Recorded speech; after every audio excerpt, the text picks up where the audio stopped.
Terima kasih sudah menunggu saya dan klien saya, saudari Erlin Kenza, dan sebagaimana janji saya akan datang ke Polresta Lok Sumawe.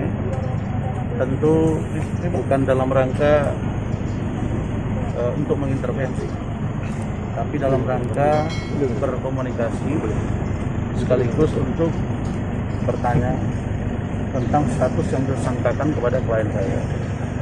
Nah, tentang apa dan seperti apa, bagaimana, itu nanti akan saya sampaikan setelah saya bertemu dengan pihak penyidik dan pimpinan. Dari mana? Antero, Pak. Hah? Antero, Pak.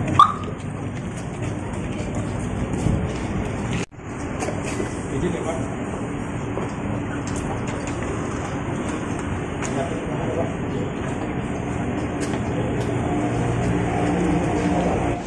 Setelah mendengar penjelasan dari Mapasa, dari penyidik langsung, maka kami menyimpulkan, memutuskan untuk tidak melakukan upaya hukum pra-peradilan, tidak melakukan gelar perkara terbuka terbatas, tidak melakukan gelar perkara terbuka.